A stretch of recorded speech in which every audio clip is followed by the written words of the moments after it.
Hey Gemini, thanks for checking out your reading for October 18th through the 24th. This is for Gemini, Sun, Moon, and Rising. If you stumble upon this video outside of those dates, don't you worry. You found it whenever you were meant to. We're going to connect here, however, and we're going to focus on messages for the Gemini collective. Gemini, Sun, Moon, and Rising, setting the intention here for October 18 through 24. Alrighty, my dears, we're going to see what is coming up for you, and we're going to see what messages we have. First card coming up here for Gemini, Sun, Moon, and Rising is the Page of Wands. Some of you could be dealing with a younger fire sign. If I'm not mistaken, I think Page of Wands might have come up for you guys in last week's reading. I don't typically remember readings because I just say what I'm hearing while I'm doing the reading. But correct me if I'm wrong. For those of you who watch the videos, I feel like this might have come up last week. If that is the case, then this is really being emphasized for you. Page of Wands is really being emphasized for you. There might be something that you're underestimating, whether it's a person you're underestimating or something about yourself, because I feel like it's being repeated here. Now, Page of Wands can be very muse-like energy, somebody who's coming in and inspiring us, right? The thing is that we want to be careful and we want to be cautious that this Page of Wands doesn't take us too far out. It's nice to have the motivation. It's nice to be spontaneous. It's nice to be in the moment, but we don't want to abandon our logic and reason. Okay, don't lose your head in the moment.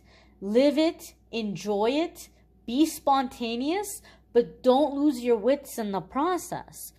Some of you may be stepping into Page of Wands energy.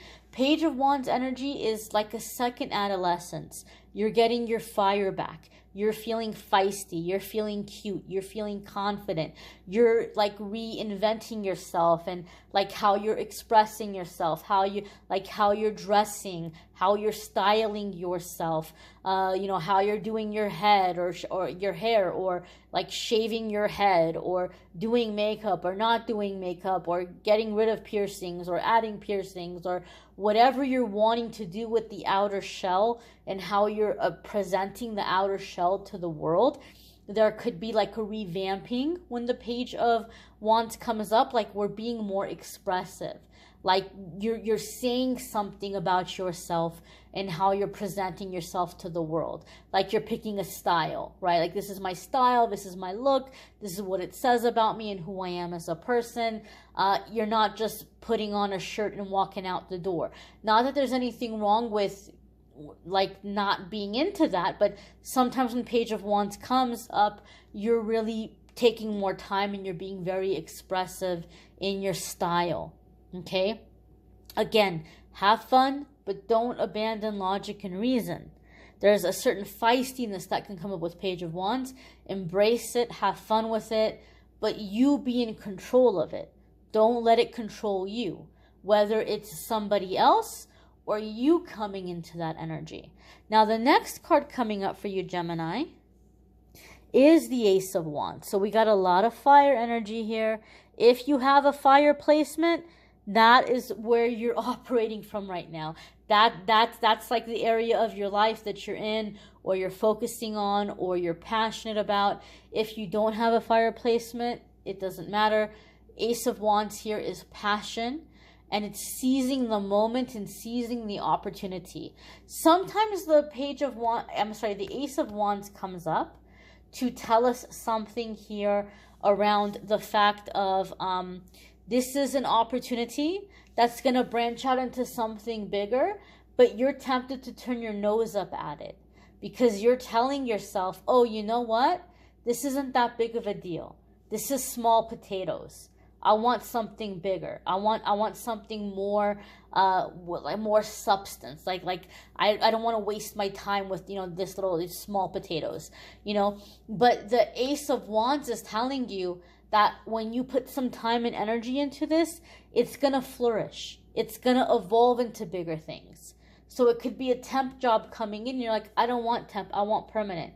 Yet little do you know that once you get your foot in the door, they're going to be like, oh, we really like Gemini. Let's keep Gemini. Let's give Gemini something permanent, right? Or you're helping somebody out with a project and it really picks up and it really takes off and it becomes something regular or a bigger deal. Or you meet people in the process that end up being very, very valuable network resources for you, people to network with, or they're hooking you up with resources, or they're pointing you in the right direction. So don't be quick to turn your nose up at it. Okay, now a lot of you are getting your fire and your passion back with these wands coming in back to back, and that's good, because we can't manifest if our fire is out. So having these wands coming back to back, this is telling me, Gemini, your fire's going. Your fire's going, and that's good. That's good. That's getting you unstuck. The next card coming up here, you guys, is the Page of Cups. Now we have some water coming into the situation. So we're going from passions to emotions. Page of Cups can indicate traditionally a younger water sign person. So water sign is going to be Cancer, Scorpio, or Pisces.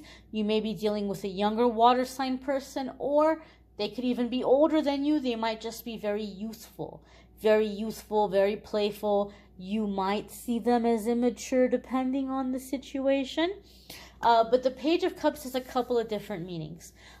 It can be here also like the need for playfulness, you know, kind of like letting ourselves play, not take things too seriously. Because for me in my readings, the Page of Cups comes up when the heart chakra is opening up, right?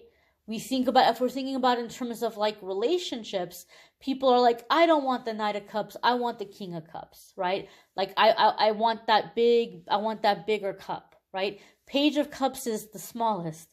And so for me, Page of Cups is like the heart chakra is just barely beginning to open up.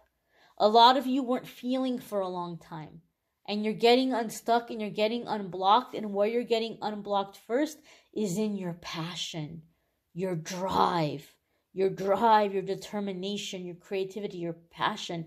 But then it's moving up into the heart, and the heart's opening up. And that's where it gets scary. That's where it gets overwhelming, because we start to feel. And Gemini, you guys are an air sign. You like to be in your head. You like to be in the realm of thought. To be in your heart and to be in your feelings can feel a little bit intense.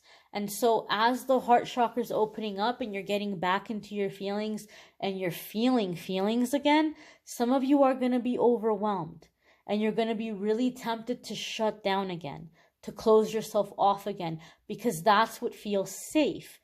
But Page of Cups says you don't have to shut down. Just take it easy. You can take a break. You can approach it in a playful way.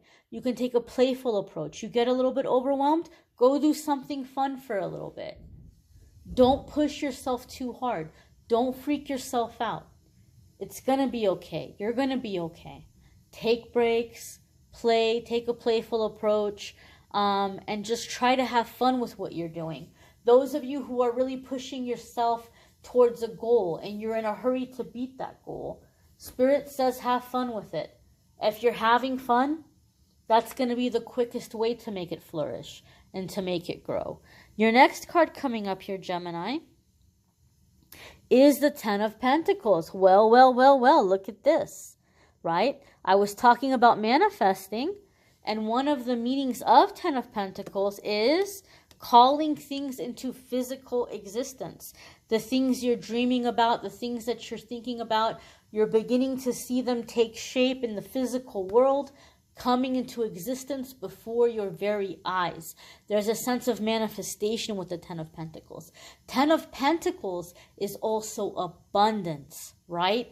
But not just any abundance, it's permanent longevity.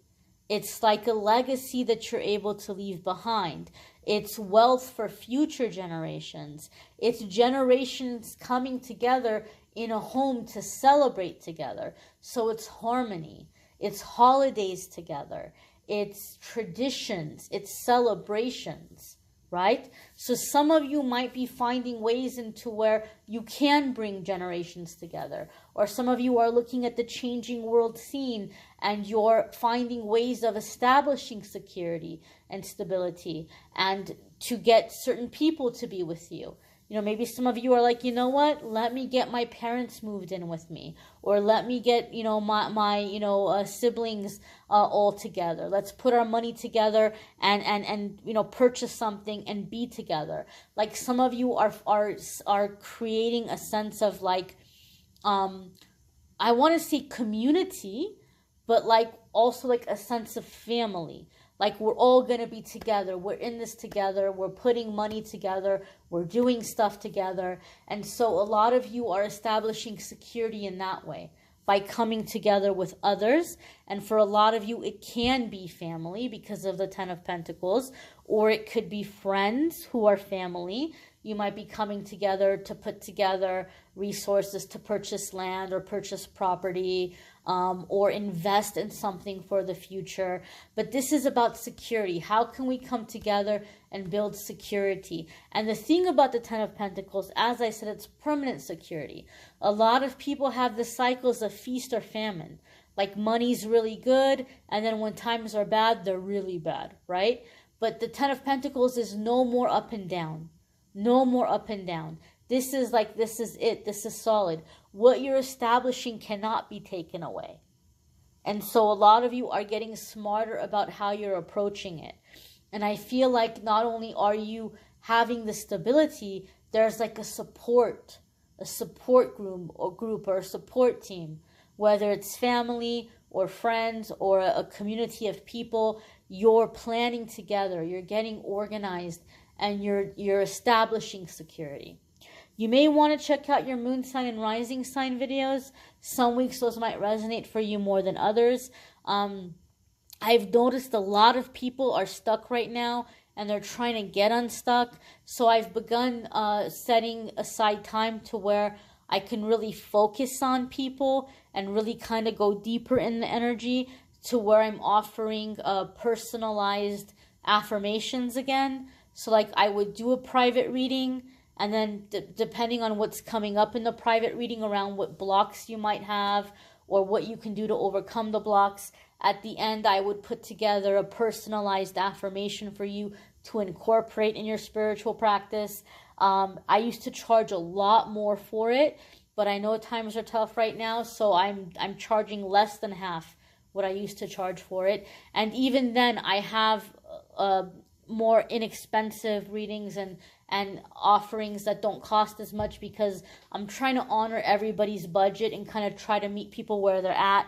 And if you can't afford any kind of a private reading, watching the moon sign, rising sign, Venus sign can be very helpful, because even though they're general readings, it's still giving you personalized energy from your specific placements. So it's like you're pulling the different messages from the different energy, different placements that you have. That can be helpful as well. But if you would like a private reading with me, link is in the description. If you're wanting more love and romance reading, love readings are linked in the description. I thank you all for watching, liking, sharing, commenting, subscribing. I'm wishing you all a wonderful week, my darlings. Be well, Gemini.